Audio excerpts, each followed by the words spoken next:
Predicar hoy. Una frase que se repitió. Eso. Eso mero. Alguien que estaba atento a la letra, ¿verdad? Varios cánticos tenían la frase, el alfarero y el barro en las manos del alfarero. Jeremías 18. Jeremías 18. Vamos a la palabra de Dios en esta mañana. Jeremías 18. Y vamos a leer del verso 1 hasta el verso 6 por ahora. La santa palabra de Dios, verdadera palabra de Dios, que se encuentra en Jeremías 18, del 1 al 6. Cuando lo tengan, se pueden poner de pie una vez más para así estirar un poquito los músculos.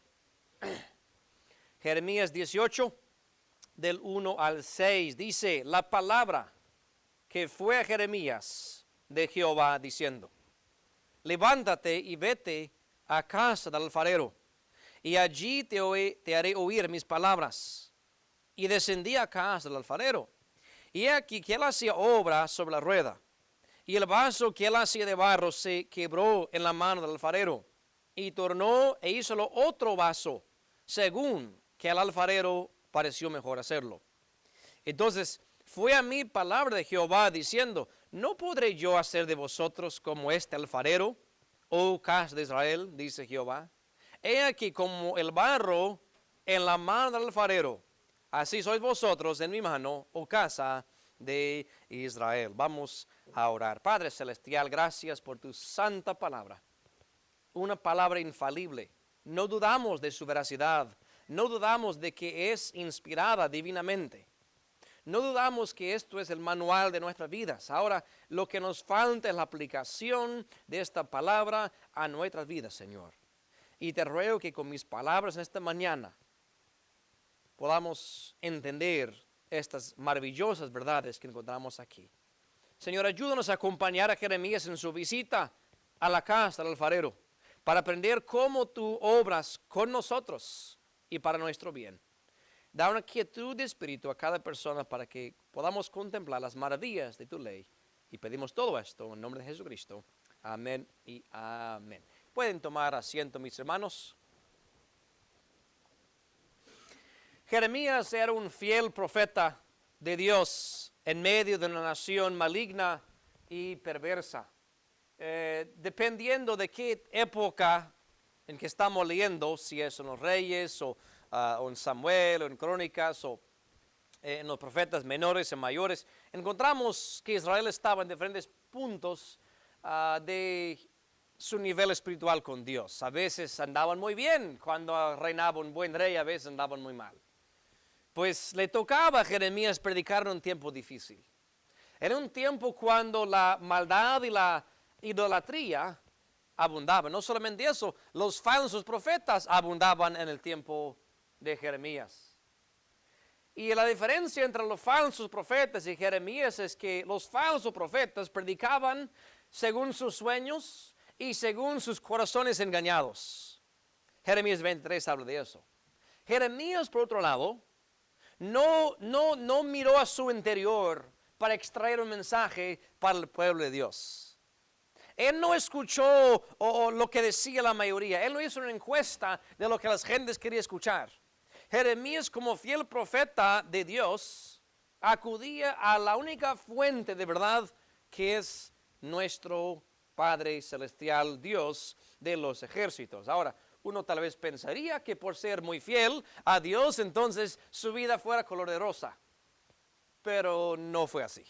Jeremías fue perseguido, fue arrestado y encarcelado por los mensajes que él predicaba, ya que sus mensajes iban en contra de la corriente del mundo.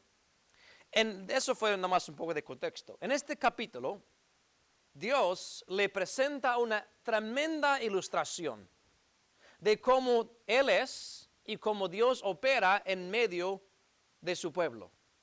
La ilustración es del alfarero. ¿Quién aquí ha trabajado en eso? ¿Alguien? ¿Ha hecho, aunque sea una vasija de barro? Nadie, ¿verdad? Yo estaba dependiendo de la ciencia de alguno para iluminarnos un poquito más. Pero bueno, yo hice un poco de estudio también para que no fuera un ignorante hablando de estas cosas. Pues un alfarero es uno que hace vasijas u otros objetos de barro cocido. Y como esta ilustración es dada por Dios, las semejanzas que vamos a estar hablando tienen significados espirituales. Digo que es así porque Dios mismo fue que mandó a Jeremías a ir a la casa del alfarero con un propósito. Porque allí vas a observar cosas que tienen un significado espiritual. Tal vez el mismo alfarero no va a entender lo que yo te voy a enseñar. Pero tú, con la mente que yo te he dado y con la palabra que te voy a dar, tú vas a entender cómo el alfarero moldea ese barro y cómo yo obro en medio de mi pueblo. Ahora, el Espíritu Santo y las Escrituras nos ayudarán a entender las aplicaciones que vamos a hacer en esta mañana. Hay 4 cosas que Jeremías vio en la casa del alfarero y quiero que ustedes me acompañen a una visita a la casa del alfarero, obviamente figurativamente hablando. En verso 1, la palabra que fue Jeremías de Jehová diciendo, qué hermoso que Dios comunica con su creación. Eso es un paréntesis, pero permíteme. Es bueno, no es gratis. En Génesis 1 Dios crea el sol, estrellas, tierra, todo eso. Y escribe de cómo es la tierra. Dios no dialoga con los animales, ni con los árboles, ni con las hojas, ni con el mar. Cuando Dios crea al hombre, Génesis 1:26, lo primero que hace, comunica con su creación. Debemos entender, mis hermanos, que tenemos un Dios, no un Dios muerto, sino un Dios que comunica sus palabras y todo su mensaje a su pueblo. Es exactamente lo que vemos una y otra vez en la palabra de Dios, que Dios comunicó con cierta persona para que a su vez Él hablara con un grupo mayor. Pues, ¿qué es el mensaje? Verso 2.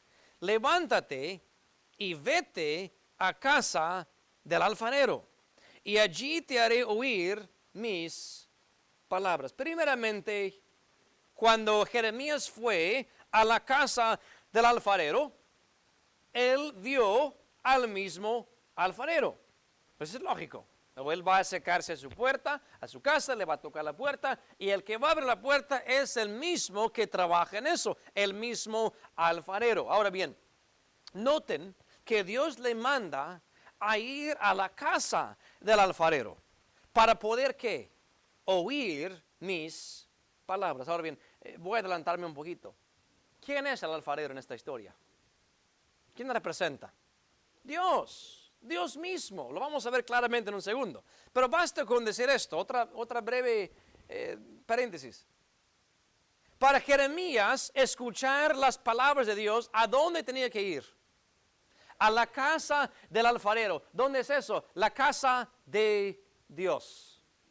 Mis hermanos, no cabe duda que el propósito mayor de venir a la casa de Dios es estar con el pueblo de Dios, y el enfoque central es que todos nosotros podamos contemplar la palabra de Dios. Un gran mal ha sucedido, bueno, por muchos años, pero se ha aumentado grandemente desde la pandemia. Gentes que creen que, bueno, yo no tengo que ir a la casa de Dios para escuchar sus palabras, bien lo puedo hacer, bien comodito, en mi sofá. El que menosprecia la iglesia, el cuerpo local de creyentes, óigame bien, está menospreciando el organismo por el cual Cristo murió. ¿A poco no es así? Cristo murió ¿por quién? Por su iglesia. Y aquel que dice, no, yo estoy bien en mi casa, yo leo mi palabra en mi casa, no necesito la iglesia. Oiga, qué blasfemia, qué deshonra, qué afrenta al cuerpo por el cual Cristo murió. Así que en la casa del alfarero, en la casa de Dios, Jeremías escucharía la palabra de Dios. Isaías 64, vamos a ver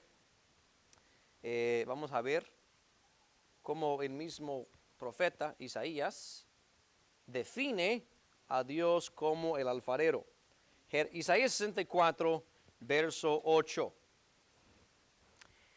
Ahora pues, Jehová, tú eres nuestro Padre, nosotros lodo, y tú el que nos formaste. El que forma es un alfarero. Así que obra de tus manos todos nosotros. Isaías, Jeremías confirman que Dios es el alfarero. Luego el apóstol Pablo, Romano 9, vamos allá, Pablo confirma esa verdad, que el alfarero es Dios. Y esto es importante establecer, porque su servidor, el pastor, no es el alfarero. Yo no soy el alfarero de sus vidas, Dios lo es, tanto la vida suya como la vida mía. Romano 9, verso 20. Dice, más antes, oh hombre, ¿quién eres tú para que alterques con Dios? Dirá el vaso de barro al que le labró, ¿por qué me has hecho tal? Entonces, en esta ilustración, Dios es el que forma el barro. Dios es el que trabaja, va moldeando el barro. Dios, sin duda alguna, es el alfarero. Ahora, vuelvan a Jeremías 18. En el ámbito físico, el alfarero tiene una idea en mente de lo que quiere hacer, ¿no es cierto? Y con esa mente de que, bueno, me hace falta una vaza, la otra semana se quebró una, puede ser otra taza. Ok. Entonces va, selecciona el barro y con un propósito definido en mente, comienza a trabajar con ese barro. De paso, la palabra, según entiendo, que ellos usan es arcilla. Arcilla. Es el mismo que barro. Nosotros, en el ámbito espiritual, reconocemos que Dios, como alfarero, tiene un propósito definido para cada uno. Eso es más que claro. Dios no nos moldea al azar, diciendo, bueno, a ver qué sale. No es así. No, Dios tiene un propósito específico. Y de la manera que el alfarero ejerce su control sobre el barro, Dios así ejerce su autoridad sobre nosotros. Ahora bien, el que es salvo, el que es un hijo de Dios y le reconoce como Señor, ¿qué está reconociendo entonces? Que Él es quien tiene la autoridad. No es posible llamarle Señor si usted no reconoce su autoridad. Si usted dice, bueno, yo reconozco como Salvador, pero yo soy dueño de mi vida, todavía no le has reconocido como Señor entonces. Porque Dios no es tu copiloto, Él es tu piloto. A veces se ve la carcomunía en los carros, Dios es mi copiloto. Error, es el piloto. Dios está en control de mi vida. Dios es el que usa sus influencias en mi vida, su autoridad en mi vida. Por toda la Biblia, Dios es presentado como juez, legislador y rey. Lo vimos hace unas cuantas semanas. Y no es que alguien le dio ese poder. El presidente que ahora tenemos le fue dado poder por el pueblo. Menos de 4 años va a perder su poder. Bueno, esperemos de que así sea. Son otros 500. Basta con decir, el hombre da poder al hombre. Con Dios no es así. Nadie le dio el poder. Es innato en él. No hay otro ser supremo encima de Jehová Dios que dice, bueno, yo te voy a dar esa autoridad. No, ella lo tiene en sí. Ni siquiera yo le puedo dar ni quitar. Lo que yo sí puedo hacer es reconocer su autoridad en mi vida. Vayan conmigo a Isaías 40. Isaías 40, versos 13 al 15. Isaías 40, versos 13 al 15. Aquí es una pregunta o varias preguntas retóricas que hace el profeta. Isaías 40, del 13 al 15. ¿Quién enseñó al Espíritu de Jehová o le aconsejó enseñándole? ¿A quién demandó consejo para ser avisado? ¿Quién le enseñó el camino del juicio o le enseñó ciencia o le mostró la senda de la prudencia? A esas preguntas, ¿cuál es la respuesta común? ¿Quién enseñó a Dios? Nadie. Y es el punto que está haciendo. Nadie le enseñó a Dios, nadie le hizo más sabio de lo que ya es. Es más, verso 15, he aquí que las naciones son reputadas como la gota de un acetre y como el orín del peso. He aquí que hace desaparecer las islas como polvo. El gran poder y ciencia de nuestro Dios, que aún las Naciones Unidas no se iguala de ninguna forma a la ciencia y el poder que nuestro Dios tiene. Isaías 40, verso 28. También leamos este pasaje. ¿No has sabido, no has oído que el Dios del siglo es Jehová, el cual crió los términos de la tierra? No se trabaja ni se fatiga con cansancio, y su entendimiento no hay quien lo alcance.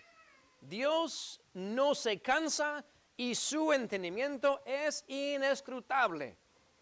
Para nosotros, en el ámbito espiritual, Dios, cuán buen alfarero, es el que ejerce autoridad y tiene un propósito en la vida de cada uno. Pero algo diferente entre el alfarero físico y el alfarero divino. El alfarero físico se cansa, por más bueno que sea. Sus manos se van a cansar, sus pies se van a cansar, tiene que dormir. Llegará el momento cuando él tiene que dejar el barro, aunque sea temporalmente. Tendrá que dejarlo. Pero Jeremías, igual que Isaías, nos dejan saber que con Dios no es así. Él no se cansa, Él no se duerme, su influencia siempre está en nuestras vidas. Vuelven a Jeremías 18. Primeramente, Jeremías vio el mismo alfarero. Pero ¿qué más vio? Bueno, lo obvio, él vio el barro. El barro. El alfarero que Jeremías vio no estaba ocioso ni de brazos cruzados, sino estaba en proceso de formar una vasija, moldeando ese barro. ¿Qué es el barro o la arcilla? Es una masa que resulta de la mezcla de tierra y de agua, en sentido general. Ahora, si hubiera un científico que aquí me puede decir exactamente los elementos del barro, bienvenido, pero no es tan relevante. Basta con decir que conocemos cómo es el barro. Es moldeable. No es simplemente lodo de afuera que se cae por sí. No, el lodo tiene es como plasticina, lo sabemos, el barro. El barro, en esta ilustración, representa la casa de Israel. Y lo sabemos por lo que dice el versículo 6. ¿No podré yo hacer de vosotros como este alfarero, oh casa de Israel? Dice Jehová. He aquí que como el barro en la mano del alfarero, así sois vosotros en mi mano, oh casa de Israel. Así que en este caso específico, el barro representa la misma nación de Israel. Ahora, si la aplicación fuera muy específica así, yo no podría decir, bueno, también nosotros, porque el texto no lo permite. Pero el apóstol Pablo amplía el contexto del barro en Romanos capítulo 9. Ya leímos que dice, oh hombre, ¿quién eres tú que alterques con tu hacedor? Bueno, tanto Israel es obra de las manos de Dios como nosotros. Precisamente ayer en el sepelio yo mencioné Génesis 2, verso 7, que Dios formó al hombre ¿de qué? Del polvo de la tierra, sopló en sus narices aliento de vida y el hombre fue hecho un ser viviente. Así que es lógico entender que el barro representa a cada creación, cada ser humano hecho por Dios. Job capítulo 10, vayan allá. Job capítulo 10 y el versículo 9.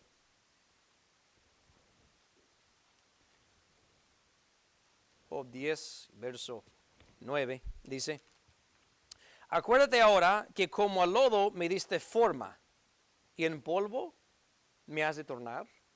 Job 33 también. Job 33. Vemos que hasta Job entendió de que sus principios eran humildes. Del lodo me has formado. Job 33, verso 6.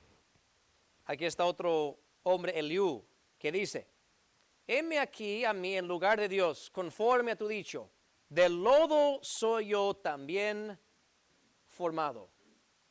Ahora bien, cuando nosotros hablamos de cosas de valor, pensamos en oro, en plata, en gemas, en piedras preciosas. Nadie piensa en el lodo. Si fuera así, todos fuéramos ricos, ¿verdad? Además, va afuera y llena su costal de tierra y va al mercado a comprar. Lamentablemente no es así. No es así. Dice Job, dice Eliú, yo soy hecho del lodo. Pero algo curioso, tú me diste forma. Siendo lodo, las manos del alfarero me han dado una cierta forma. Isaías 45. Isaías 45. Verso 9. Isaías 45, verso 9 dice: ay del que pletea con su hacedor, el tiesto con los tiestos de la tierra. ¿Dirá el barro al que lo labra, qué haces? ¿O tu obra no tiene manos? Sería ilógico, ¿verdad? Que una masa de barro, de arcilla, pleteara con el alfarero.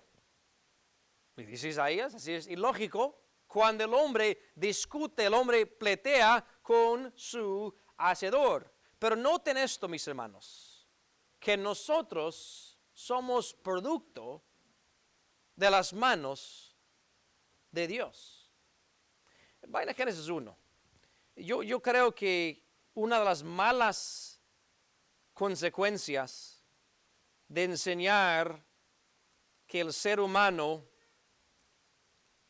no tiene creador divino, que simplemente es producto de evolución.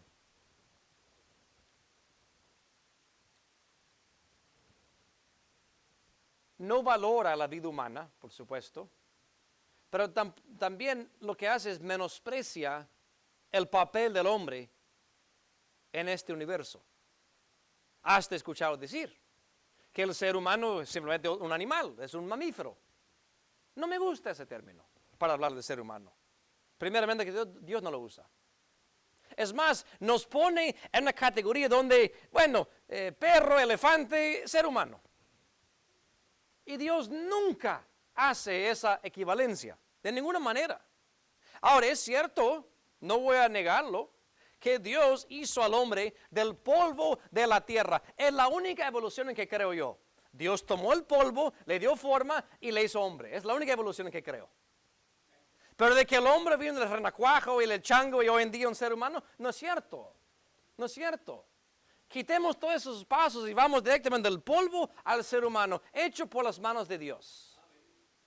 Ahora, para decirles, Dios también produjo los animales de la tierra y del mismo agua. Lo pueden leer, Génesis 1, versículo 20 hasta el versículo 21. Pero ¿qué distinción grande hace Dios entre los animales que Él hizo de la tierra y del agua y el ser humano que también hizo la tierra? Génesis 1:26. Y dijo Dios, hagamos al hombre a nuestra imagen. Ahí está. Ahí está. Por más bonito que sea tu perro, tu gato o tu lagarto, lo que usted tenga, no fue hecho en la imagen de Dios. Ahora es producto de las manos de Dios en que Dios lo creó, es su creador. Dios lo diseñó, su cuerpo. Pero no tiene los componentes de alma, espíritu y cuerpo que el ser humano tiene. De ninguna manera fue hecho a la imagen de Dios. Nosotros, hombres y mujeres, fuimos hechos en la imagen de Dios. Como Dios es un Dios trino, Padre, Espíritu Santo e Hijo, así nosotros, alma, espíritu y cuerpo. Hagamos al hombre nuestra imagen, conforme a nuestra semejanza, y señoree en los peces de la mar, y en las aves de los cielos, y en las bestias, y en toda la tierra, y en todo animal que anda arrastrando sobre la tierra.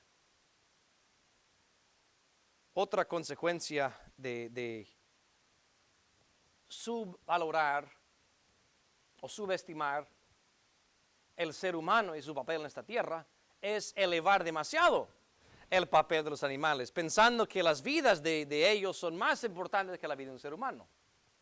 Hermano, a la verdad una situación. Si hubiera una sola pareja de águilas en la tierra, una sola pareja, los demás ya fallecieron.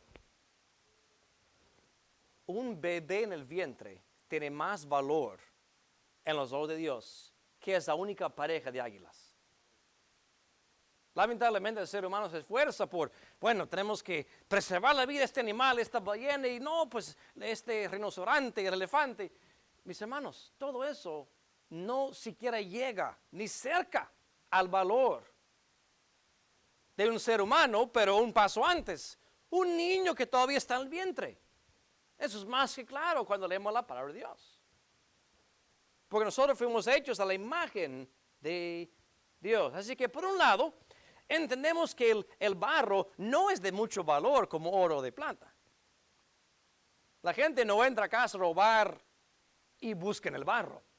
La gente que tiene barro no lo pone en una caja fuerte. No es de tanto valor. Sin embargo, este barro fue hecho y formado a la imagen de Dios, dándonos una estima superior sobre el resto de la creación de Dios. Y como es así, el hombre hecho del polvo de la tierra y volverá al polvo de la tierra, puede cumplir un propósito cuando es formado por el alfarero divino. Y a eso vamos a llegar ahora, Jeremías 18. Así que Jeremías vio al alfarero, le conoció, luego vio el barro. Tal vez le platicó, ¿verdad?, del barro y dígame, explíqueme el proceso, alfarero, tú que sabes. Algo más que Jeremías vio, en versículo 3 dice, y descendía el cast del alfarero, y aquí que él hacía obra sobre la rueda. La rueda. De hecho, el alfarero tendría dos ruedas, una visible, otra no tan visible. Porque como él da vueltas o necesita girar ese barro, tiene una gran piedra abajo, la piedra de abajo, que con su pie la movería. Y una piedra más pequeña arriba, conectada por un eje vertical. De modo que cuando él daba vueltas con su pie, podría tener sus manos libres, ¿verdad?, para poder formar y moldear ese barro. Jeremías menciona que el barro, la arcilla, estaba sobre la rueda. Y obviamente, como él estaba trabajando, no era una rueda estática. La rueda estaba dando vueltas. Ahora, al mover la rueda de abajo con su pie, las manos estarían libres para manejar el barro que descansaba en la rueda de arriba. Ahora, la rueda es el mecanismo por el cual el barro huye del centro. Hay una palabra que explica esto, es la palabra fuerza centrífuga. Centrífuga, sí, fugar del centro. Es exactamente lo que pasa. Cuando da vuelta una cosa, ¿qué es lo que pasa? Se estira, se va a los lados. Un paréntesis, una anécdota pequeña. Cuando yo era chico, íbamos a los parques y el favorito, el mío de muchos de mi edad, era el plato volador que daba vueltas, que tenía sus postes de metal por lo común. Y siempre buscamos los más grandes para dar vueltas a esa cosa, que corrían y corrían en círculos, y los más chiquitos se aferraban ahí. Y obviamente, ¿qué pasa? Que cuando giraba ese plato volador, los cuerpos de todos querían zafarse. Y el chiste era a ver quién podía aguantar más. No sé cuántas heridas y cicatrices tengo a causa de ese aparato, ¿verdad? Pero bueno, como chico era divertido. Ya como viejo no suena tan bien. Pero entendemos lo que pasa. Cuando tú giras esa rueda, lo que esté en la rueda, por ley, tiene que moverse hacia afuera. Ahora, en esta ilustración del plato volador, no hay nada que pueda descansar. Voy para afuera. Voy a terminar ahí a unos 10 metros del aparato. Pero no en la casa del alfarero. Porque al girar esa rueda, sus manos estaban alrededor de ese barro, y el barro, en vez de salir de la rueda, donde encontraba reposo, en las manos del alfarero. Es precisamente lo que el alfarero quería: poner energía en esa rueda para que por ley el barro se encontrara adentro de las manos del alfarero. La rueda representa la manera práctica en que Dios nos moldea. No por demás, pero el alfarero tiene que limpiar el barro primero y hacerlo más manejable, porque a veces tiene otras cosas, puede tener piedras, puede tener grama, otras cosas, y necesita limpiarlo bastante, obviamente con agua. Juan capítulo 15. En lo espiritual, agua con que el alfarero limpia el barro es la misma palabra de Dios. Juan capítulo 15, versículo 3. Dice así: ya vosotros sois limpios por la palabra que os he hablado. Limpieza por la palabra del Señor. Efesios 5 también, Efesios 5, verso 26. No cabe duda que el agua representa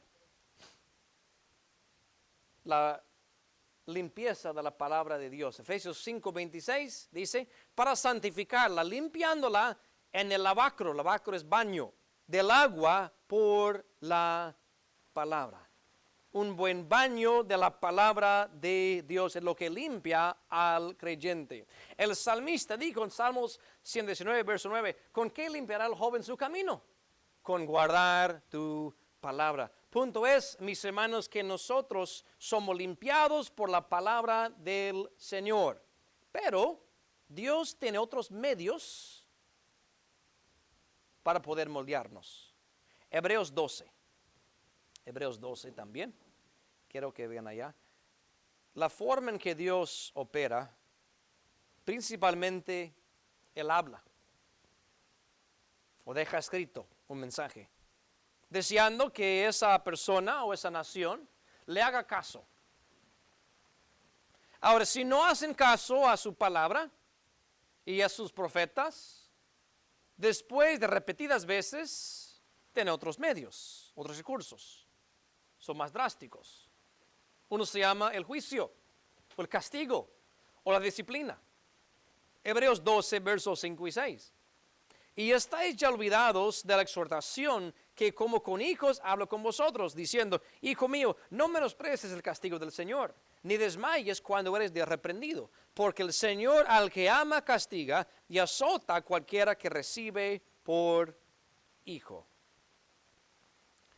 Cualquier padre o madre que entiende el propósito del castigo cuando un hijo ha hecho algo malo, dejando a un lado casos de abuso y casos excepcionales así, los padres disciplinan a sus hijos porque los aman y porque quieren moldear el carácter de sus hijos. Si el hijo ha mostrado ciertas tendencias hacia el mal, la única forma en que yo puedo moldear ese barro es a través de la disciplina, para que entienda que si sigue por ese camino, no solamente habrá disciplina mía, sino un futuro peor le espera. Y lo mismo es con Dios. Dios no castiga porque es un Dios cruel, sino en amor Él castiga, Él disciplina a sus hijos. Y la idea es, verso 11, es verdad que ningún castigo al presente parece ser causa de gozo, sino de tristeza. Eso es cierto. Cuando niños después de una nalgada, gracias papá por eso, y se ríen. No, hombre, si te ríes cuando tu papá te da una nalgada, peor viene. Mejor, aunque no duela mucho, llore. Es de tristeza, no es de gozo. En el momento. Pero después da fruto apacible de justicia a los que en él son ejercitados. Creo que todos pueden identificarse con esto. Piense hace 20, 30, 40, 50 años. La última vez que usted recibió una disciplina corporal de sus padres. En el momento no era alegre. Pero ya un poquito mayor, un poquito más sabio, pues gracias que tuve un padre, una madre que me ha dado sus chicotes. Gracias por eso. Porque tal vez no estaría donde estoy hoy en día, si no fuera por esa disciplina que moldeaba mi carácter. Ahora, si un padre terrenal puede hacer eso, ¿cuánto más nuestro Padre celestial se deleita en moldear nuestro carácter, quitando imperfecciones a través de la disciplina? Ahora bien, otra vez piensen en la rueda, está dando vueltas. Por si la masa quiere estirar. Y a la verdad, si fuera el barro un ser humano que podría hablar, diría, wow, estoy mareado, esto es demasiado, no me gusta esta presión. Pero el alfarero sabe por qué lo hace. Y me pongo a pensar cuántas veces nosotros, como el barro, podríamos decir, bueno, esto es demasiado lo que me está pasando ahora. Me siento que ni de aquí ni de allá, todo dando vueltas, esto pasa y el otro pasa, estoy como aturdido mentalmente. Y durante todo ese proceso, el propósito era que tú te acercaras ¿a dónde? A las manos del alfarero. Porque allí vas a encontrar la forma que Él te quiere dar. Allí vas a encontrar descanso. No es como el plato volador que te vas a ir volando, no. Vas a encontrar reposo en las manos del alfarero. Pero la rueda en sí no es, digamos, el propósito final. Es un medio, es un mecanismo que Dios usa. Pero hay un propósito que Él tiene. Vamos a hablarlo rápidamente. Romanos 8. Romanos 8. Los toques del Señor, los dedos del alfarero, son para conformarnos a su voluntad. Y puedo resumir en una sola frase la voluntad del Señor.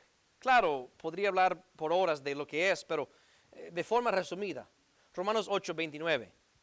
Dice, porque a los que antes conoció también predestinó para que fuesen hechos conformes a la imagen de su Hijo, para que Él sea el primogénito entre muchos hermanos. Les digo algo, cuando usted fue salvo, Dios tenía un destino ya en mente para ti, una predestinación, cuando usted fue salvo. ¿Cuál era la predestinación? Que usted fuese conformado a la imagen de su Hijo. En este pasaje no está en vista que Dios me predestinó para la salvación, no, sino ya siendo salvo, el destino que Dios tiene para mí, como cualquiera que en Él cree, es que yo sea conformado a la imagen de su Hijo. Entonces, Dios salva a un pecador. Cuando Él agarra ese barro del campo de afuera, ¿se parece mucho a la imagen de su Hijo? No. Con la misma ilustración, uno agarra barro de un campo y ve una vasija bien adornada y pintada, no se parece en nada. Pero por los dedos del alfarero, ese barro todo asqueroso y sin forma, puede ser tan bonito como esa vasija que el alfarero ya ha trabajado. Y es lo que Dios quiere hacer en cada uno de nosotros. Él nos salva y el destino que tiene para cada uno es que seamos hechos conformes a la imagen de su Hijo. Y les dije, si fuera un barro y diría, duele la presión, ya metió su dedo por aquí y por allá y está moldeando el barro. Romanos 8, 28. Y sabemos que a los que a Dios aman, todas las cosas les ayudan a bien, es a saber, a los que conforme al propósito son llamados. Entiendo lo que dice el pasaje. Primeramente, para los que aman a Dios. Los que odian a Dios no están en vista aquí. Los que aman a Dios. Todas las cosas, tanto las positivas como negativas, ayudan a bien. No es que sean buenas por sí. Una enfermedad, una muerte, no va a decir que es bueno en sí. pero puede obrar un propósito mayor en mi vida. Y es exactamente la ilustración del barro en las manos del alfarero. Cuando el alfarero agarra ese barro y lo levanta, lo está haciendo más alto. Cuando mete su pulgar allí, está haciendo un hueco para que después cumpla un propósito que él tiene en mente. Si fuera el barro, no me gustaría que me metiera el pulgar así. No me gustaría que me jalara por aquí, por allá, que me estire por aquí. Pero es el propósito que el alfarero tiene en mente. Nunca olvidemos que si estamos en la rueda, estamos siendo moldeados por Dios. Lo único malo del barro es si sale de la rueda. Ya no quiere ser moldeado por Dios. No me interesa esto. Suélteme, alfarero. Pero siempre y cuando está en la rueda, está en ese movimiento, está esa energía centrífuga, está siendo impulsado ¿a dónde? A las manos del alfarero. ¿Quién no ha visto o experimentado esto? Una aflicción viene. Tú tienes dos opciones. O acercarte a Dios o alejarte de Dios. Si te alejas de Dios, te saliste de la rueda. Si te acercaste a Dios, fue la misma energía centrífuga que te empujó de tu lugar de comodidad, en el mero centro, donde no siento nada. Pero ya me impulsa a encontrar forma en las manos de Dios. Así que Jeremías vio el alfarero, vio el barro, vio la rueda. Vuelven a Jeremías 18, porque algo curioso sucede. Y yo no sé si esto era muy común para este alfarero o si fue un caso especial. Pero leemos en versículo 4 que el vaso que él hacía de barro se quebró, se echó a perder en la mano del alfarero. Bueno, de primera vista uno podría decir, bueno, es que el alfarero es novato, no sabe lo que estaba haciendo. No. El alfarero era muy sabio, lo veremos más adelante. El alfarero que representa a Dios es sumamente sabio y tiene su propósito. Pero en este caso específico, el barro se echó a perder. ¿Qué representa esto? La rebelión de un individuo contra Dios. ¿Por qué lo digo? Verso 9 y 10. Y en un instante hablaré de la gente y del reino para edificar y para plantar. Pero si hiciera lo malo delante de mis ojos, no oyendo mi voz, arrepentiréme del bien que había determinado hacerle. Cuando el barro se echa a perder, representa la rebelión de un individuo contra Dios. No por culpa de Dios, sino por rebelión del individuo sucede esto. Sin embargo, Dios, como buen alfarero, no tira la arcilla, no dice, bueno, ya terminé contigo. Mejor busco otro barro. Sino hace otro vaso. Miren versículo 4 de nuevo, y si usted tiene la costumbre, subraya dos frases. Primeramente, el vaso. Y el vaso dice, ¿verdad? Sigamos leyendo. Y el vaso que él hacía de barro se quebró en la mano del alfarero y tornó y lo hizo otro vaso. Subraya la frase, otro vaso. ¿Alguien diría que es el mismo vaso que tiene en mente el alfarero? Para nada. Ahora, el alfarero es lo mismo. La arcilla, el barro es lo mismo. Pero ¿qué es diferente? El propósito y la idea del alfarero para ese barro. Cuando primero comenzó a trabajarlo, tenía este vaso en mente. Lo voy a hacer de este tamaño, de esta altura, de este grosor. Luego cuando lo trabajó y vio ciertas cosas, dice, no. Permíteme decirlo. Tengo un plan B para este barro. Dice, plan B. ¿Cómo más explicamos la frase otro vaso? No es el mismo vaso. Es otro vaso con el mismo barro. Eso se debe entender de forma muy literal en la ilustración del barro y el alfarero. Pero como les dije, todo tiene su significado espiritual también. Si Dios es el alfarero y el barro somos nosotros, y la rueda es como Dios nos prepara, nos moldea, pudiera haber un propósito específico que Dios tenía para ti y para mí. Y esto tal vez le va a quedar un poquito solemne o grave o pesado, pero así es. Y por rebelión de uno, no logramos realizar lo que Dios tenía primeramente en su propósito y en su mente para nosotros. Y gracias a Dios que no nos tira. Si uno dice, tengo plan B. Ahora, si les suena curiosa esa frase, acuérdense quién fue que Dios llamó para librar a Israel de Egipto. ¿Quién era? Moisés, ¿verdad?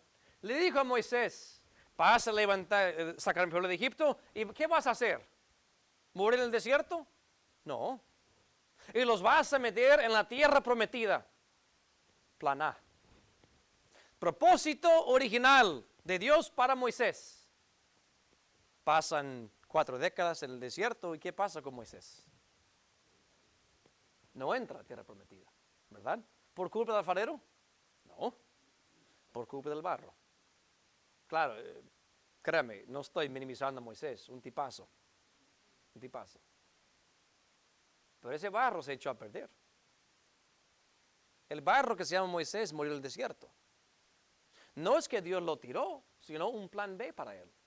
Dios lo usó para guiarlos por el desierto, prepararlos para entrar y nombrar un sucesor llamado Josué para entrarles en la tierra prometida. Un divino plan B para ti y para mí. Ahora, si eso es así, ¿quién decide? ¿Será que el mismo barro decide? Oh, yo quiero hacer una vasija para flores. Oh, yo quiero hacer algo muy práctico, una taza de café. No. El alfarero es quien decide el propósito específico para el barro. Miren verso 4 al final. Según que al alfarero pareció mejor hacerlo. Dios nunca queda como perdedor. Ya que puede, como les dije, es sabio. Puede decir, bueno, este barro no se presta para tal vasija, pero para otro sí. Y entonces yo le voy a hacer según este otro propósito. Y todo es determinado por el alfarero. Dice Proverbios 14:12, hay un camino que le parece derecho al hombre, pero su fin es camino de muerte. Si Dios me dijera, Timoteo, escoge tu destino. Escoge tu propósito o lo que tú crees que yo quiero para tu vida. Yo voy a escoger mal. Pero si el alfarero me moldea, me da forma, me prepara con esa rueda, con esa fricción, con esa presión, con esa incomodidad, Él me prepara para sus usos específicos. Proverbios 19. Es curioso, hemos experimentado con nuestros hijos.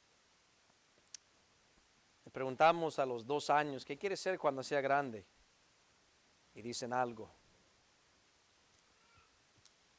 Volvemos a preguntar a los 5 o 6 años y dicen algo diferente.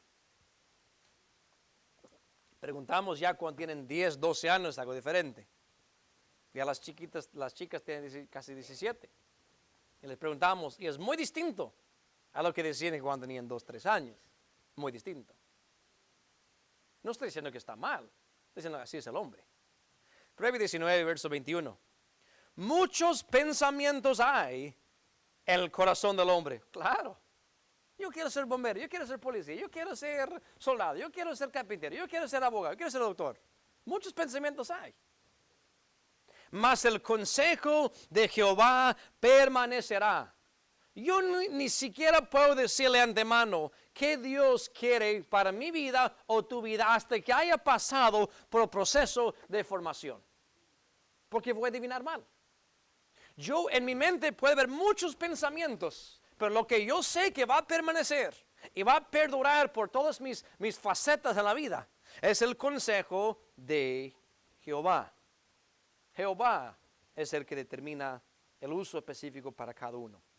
Volvemos a Jeremías 18. Última cosa que Jeremías vio. ¿Verdad? Él vio el alfarero, vio el vaso, el barro, Él vio la rueda, pero él logró ver el producto final, la vasija ya terminada. Porque el final del verso 4 dice, y tornó e hizo otro vaso, según que el alfarero pareció mejor hacerlo.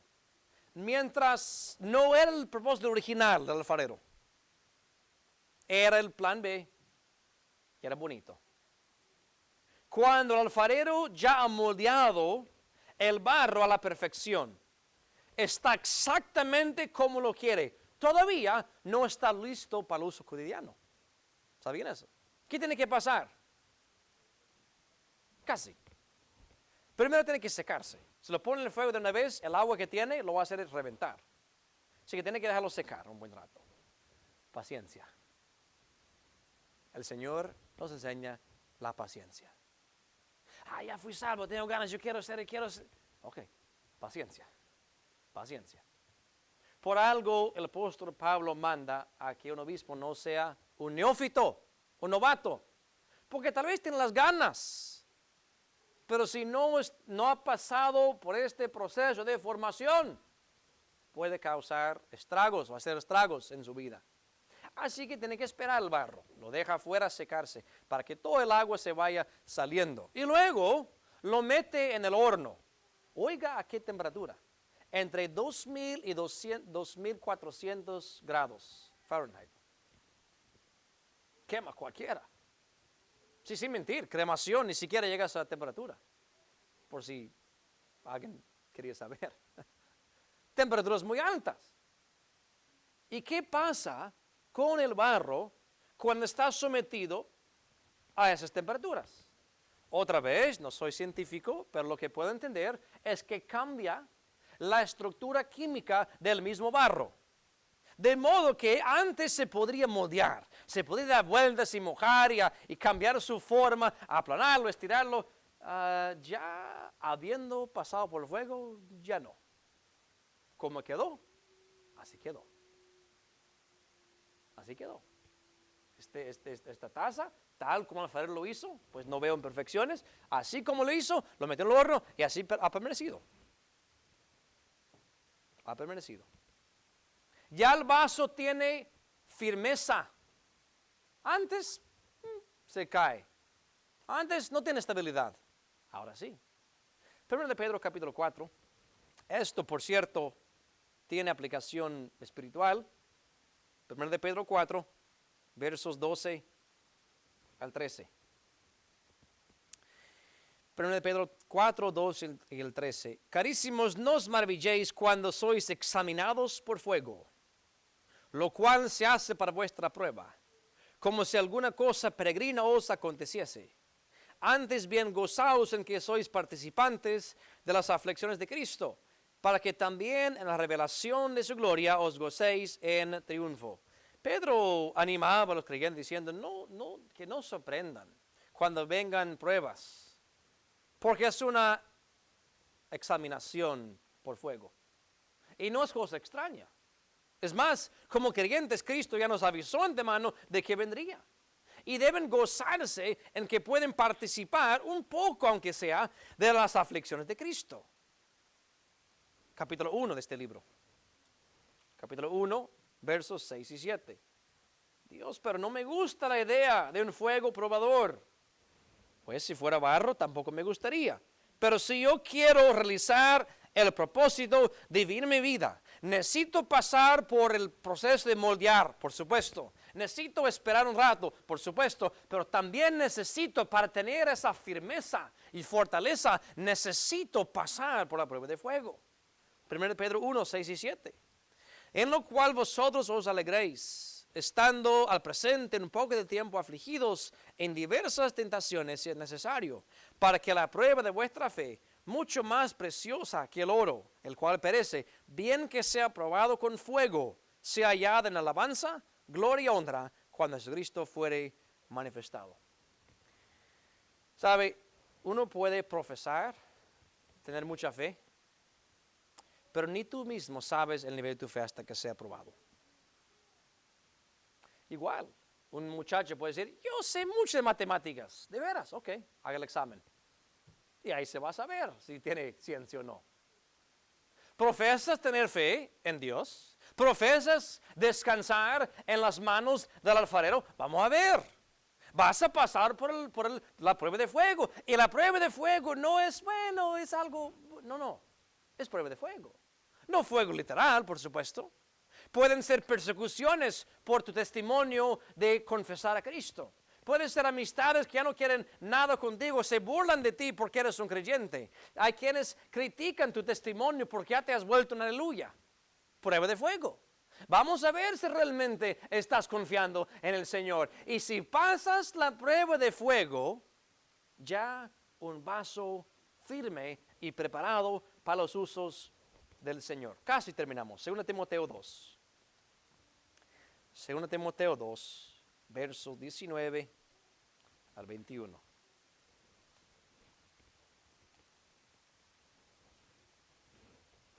De 19 a 21 dice: pero el fundamento de Dios está firme teniendo este sello. Conoce el Señor a los que son suyos, y apártese de iniquidad todo aquel que invoca el nombre de Cristo.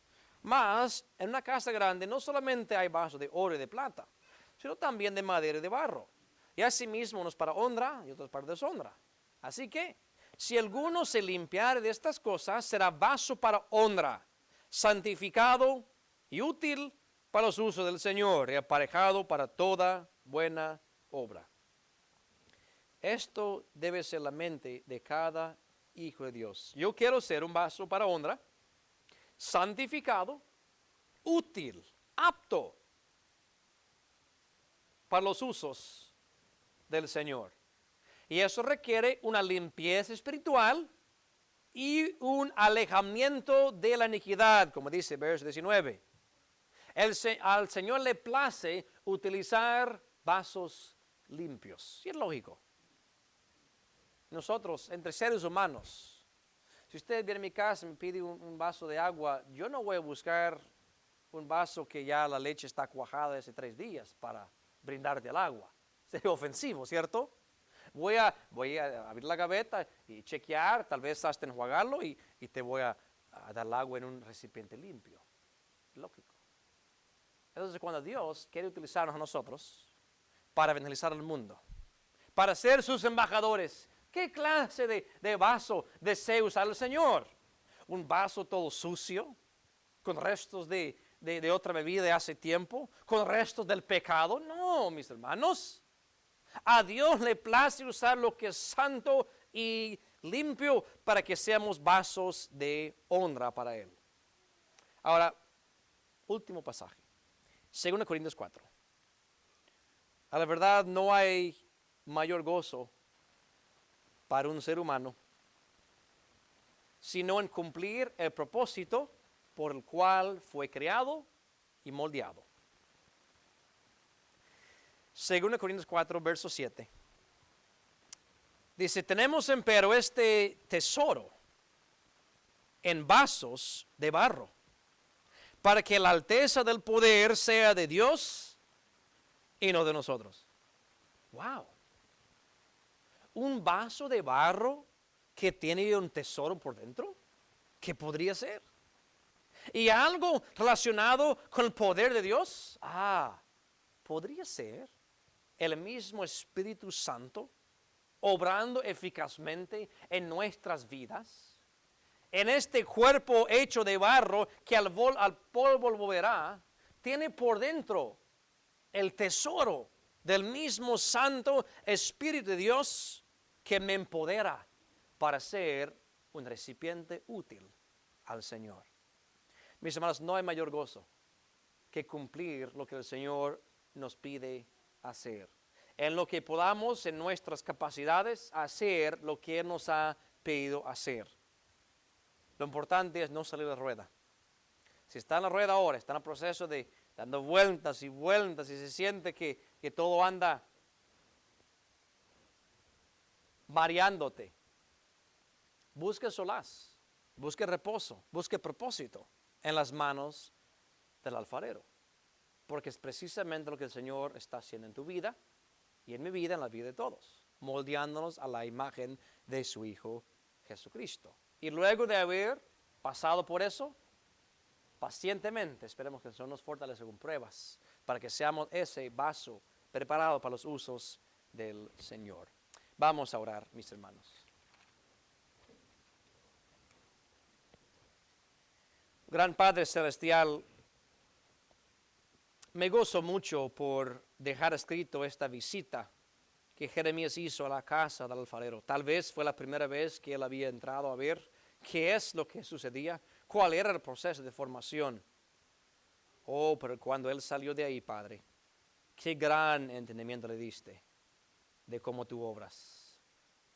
Señor, no solamente para inflar su mente de información así de alfarería, más bien para que Jeremías supiera cómo tú obras en medio de tu pueblo, para que a su vez Jeremías hablara con la nación de Israel, instándoles a acudir a las manos del Señor, a las manos del buen alfarero, sabiendo que tú obras un propósito mayor en cada uno de nosotros. Señor, esta enseñanza tiene gran aplicación para nosotros. Ayude a cada hermano y a cada hermana a hacer caso de las enseñanzas el día de hoy. Tú, cuán buen alfarero, nos moldeas, a veces nos quebrantas, a veces nos afliges, con el propósito de moldearnos a la imagen de Jesucristo. Señor, danos fuerza en medio del mundo impío. Danos fuerza en medio tal vez de un ambiente hostil en la casa. Que siempre busquemos la paz de Dios en nuestro corazón. Padre, gracias una vez más por esta oportunidad y mis hermanos quienes llegaron. Bendiga esta tarde y todo lo que vamos a hacer esta noche también, que sea de acuerdo a tu santa voluntad. Y te pedimos esto en el nombre de Cristo Jesús. Amén y amén. Dios les bendiga, mis hermanos. Primero Dios, nos vemos esta